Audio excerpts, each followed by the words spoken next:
Friend, welcome back to our YouTube channel ज्ञान आप। तो दोस्तों, आज हम बहुत ही बेहतरीन टॉपिक पर चर्चा करने वाले हैं जिसका नाम है हार्मोन्स। ठीक है, तो आज हम हार्मोन्स के बारे में पढ़ने वाले हैं। तो दोस्तों, आप सभी जानते होंगे कि हार्मोन्स जो कार्य करते हैं, जैसे कि हमारे अंदर समन्वयन तंत्र पाया जाता है। समन्वयन तंत्र में क्या होता है कि समन्वयन तंत्र हमारा एक तो होता है नर्वस सिस्टम प्लस माइंड, तो वो तो होता है तंत्रिका तंत्र।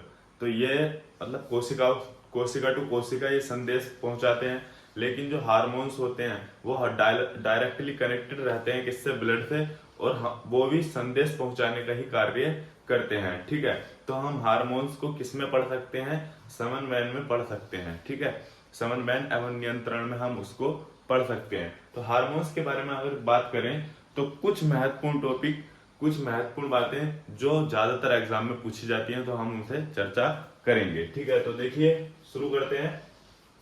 पहला हार्मोन्स मैंने लिखा इंसुलिन, काफी बार पूछा जाता है इंसुलिन।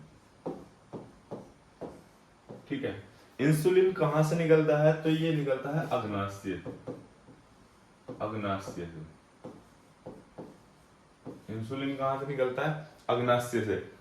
अग्नाशय से एक और क्वेश्चन बहुत ही महत्वपूर्ण पूछा जाता है कि अग्नाशय जो है ये एकमात्र ऐसी ग्रंथि है जो बहिस्रावी भी है, और प्लस ये अंतःस्रावी भी है। ये क्या है, अंतःस्रावी भी है।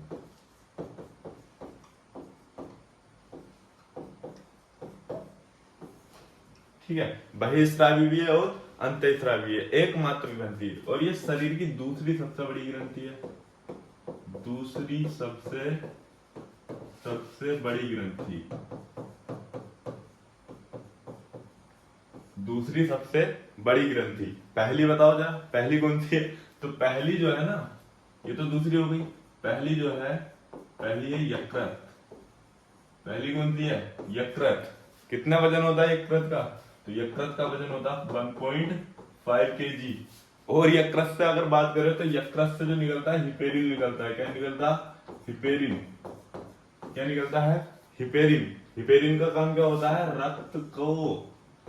रक्त जो ब्लड जो होता है हमारे अंदर क्यों नहीं जमता, वो हिपेरिन की वजह से होता है। हिपेरिन रक्त को नहीं जमने देता, रक्त को जमने नहीं देता। ठीक है, हिपेरिन जो होता है वो रक्त को जमने नहीं देता। और यकृत से भी, अभी तो बात हम अग्नाशय पर कर रहे हैं, लेकिन यकृत यहाँ पर आ गया है तो यकृत की भी बात कर ही लेते हैं। और यकृत से क्या मतलब क्या निकलता है, यकृत से निकलता है पित्ताशय, यानी पित्तरस। पित्तरस का निर्माण कौन करता है, यकृत ही करता है। ये स्टोर होता है पित्ताशय में। बहुत बार एग्जाम में ये पूछा जा चुका है कि पित्तरस का निर्माण कहाँ होता है, तो बच्चे डायरेक्ट पित्तरस को सोच के लगा देते पित्ताशय। क्या लगा देते, पित्ताशय की पित्तरस है तो पित्ताशय में बनता होगा, लेकिन नहीं, पित्तरस बनता कहाँ पे, यकृत में, और स्टोर होता है कहाँ पे, पित्ताशय में। ठीक है, फिर देखिए अब हम बात कर रहे थे अग्नाशय पे और इंसुलिन की। अब अग्नाशय जो है एकमात्र ऐसी ग्रंथि है जो बहिस्रावी भी है, अंतःस्रावी भी है। अब ये इंसुलिन जो होता है, इंसुलिन हमारे रक्त में कार्य करता है। रक्त में शर्करा को नियंत्रित करता है। रक्त में शर्करा को नियंत्रित करता है। अगर इंसुलिन की कमी हो जाए तो रक्त में शर्करा की मात्रा बढ़ जाती है। अगर इंसुलिन की कमी हो जाए तो रक्त में शर्करा की मात्रा बढ़ जाती है, जिससे कि रोग हो जाता है मधुमेह रोग। कौन सा रोग हो जाता है, मधुमेह रोग हो जाता है। इसी को बोलते हैं शुगर।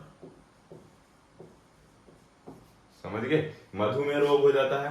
तो ये समझ में आया इंसुलिन के बारे में। इंसुलिन कहां से निकलता है, अग्नाशय से। अब देखिए दूसरे हार्मोन्स को पढ़ते हैं।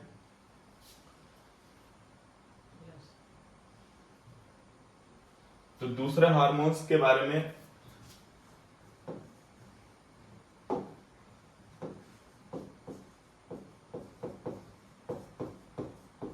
थायरोक्सिन, मैंने लिखा थायरोक्सिन। ये थायरोक्सिन जो होता है ये निकलता है थायराइड ग्रंथि से। थायराइड ग्रंथि से कहां से निकलता है, थायराइड ग्रंथि से।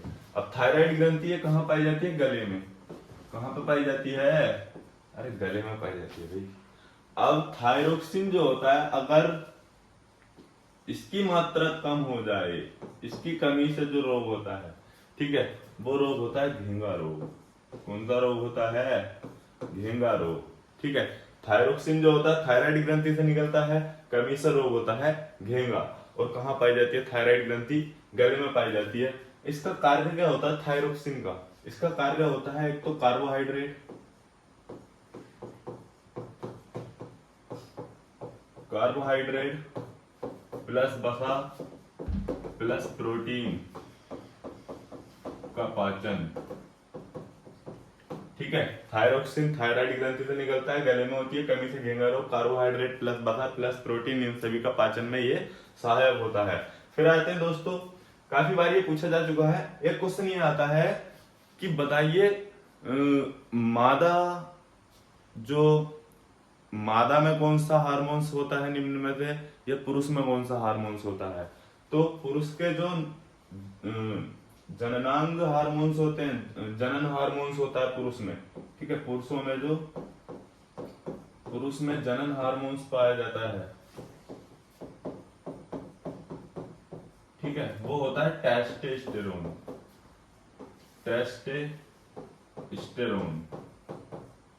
ठीक है, और ये कहां से निकलता है?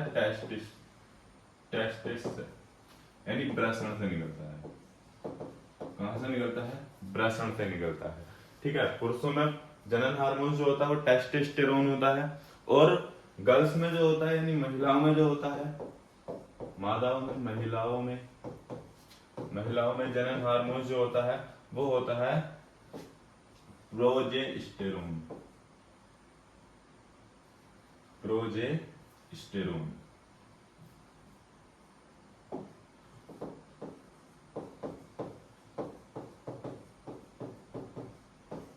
ठीक है, तो दो हार्मोन्स, पुरुष में जनन हार्मोन टेस्टोस्टेरोन, महिलाओं में प्रोजेस्टेरोन।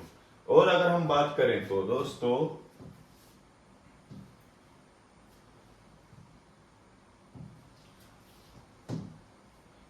अगर हम बात करें कि हमारे मस्तिष्क में एकमात्र ग्रंथि पाई जाती है, मस्तिष्क में एकमात्र ग्रंथि होती है पिट्यूटरी ग्रंथि। पिट्यूटरी ग्रंथि हमारे मस्तिष्क में एकमात्र ग्रंथि पाई जाती है, पिट्यूटरी ग्रंथि। इसी को बोलते हैं मास्टर ग्लैंड। क्या बोलते हैं इसको? Master gland. और मस्तिष्क में पाई जाने वाली, ब्रेन में पाई जाने वाली ये पहली मतलब एकमात्र ग्रंथि है। इससे निकलता है वृद्धि हार्मोन। क्या निकलता है? वृद्धि हार्मोन। ठीक है, अरे जो हमारी लंबाई को निर्धारित करता है, ठीक है। अब कुछ लोगों की हाइट कम रह जाती है, तो ये मस्तिष्क पे ज्यादा ध्यान दो, पिट्यूटरी ग्लैंड पे ज्यादा ध्यान दो, ठीक है। और वृद्धि कौन बढ़ा सकता है? वृद्धि हार्मोन बढ़ा सकता है, ठीक है। अब देखिए,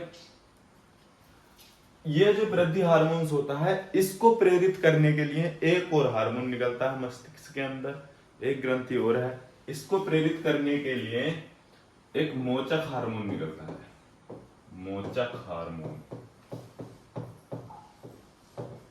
हार्मोन जो निकलता है वो निकलता है हाइपोथैलेमस से। ठीक है, मोचक हार्मोन जो निकलता है वो कहां से निकलता है? हाइपोथैलेमस से निकलता है। अब ये हाइपोथैलेमस क्या है? हाइपोथैलेमस जो है एक मस्तिष्क का भाग है, और हाइपोथैलेमस के द्वारा भूख, प्यास, नींद और प्यार, तुम्हारा बेहतरीन वाला टॉपिक जो है लव और घृणा, ठीक है, ये सभी को कंट्रोल जो किया जाता है वो किससे किया जाता है? हाइपोथैलेमस से किया जाता है। ठीक है दोस्तों, फिर एक और मैं आपको बता दूं कि एक क्वेश्चन बहुत ये भी पूछा जाता है कि एक होती है अधिवृक्क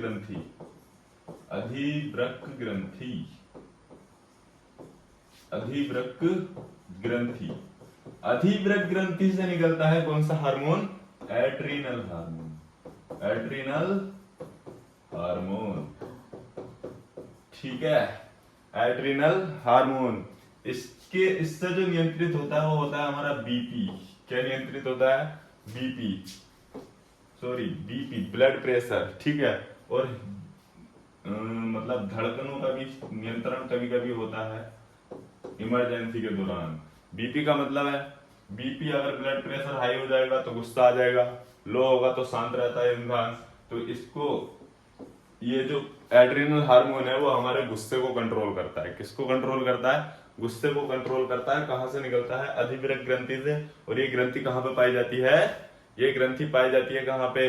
किडनी के ऊपर। तो दोस्तों बहुत ही जो लाजवाब क्वेश्चन जो ज्यादा से ज्यादा एग्जाम में पूछे जाते हैं उसके बारे में हमने डिस्कस किया। अगर और भी कोई अच्छा सा टॉपिक के बारे में आप वीडियो चाहते हैं तो कमेंट में आप बता सकते हैं। वीडियो को सब्सक्राइब, सॉरी वीडियो को लाइक करें, चैनल को सब्सक्राइब करें और कमेंट करना ना भूलें। मिलता है अगली वीडियो में। जय हिंद।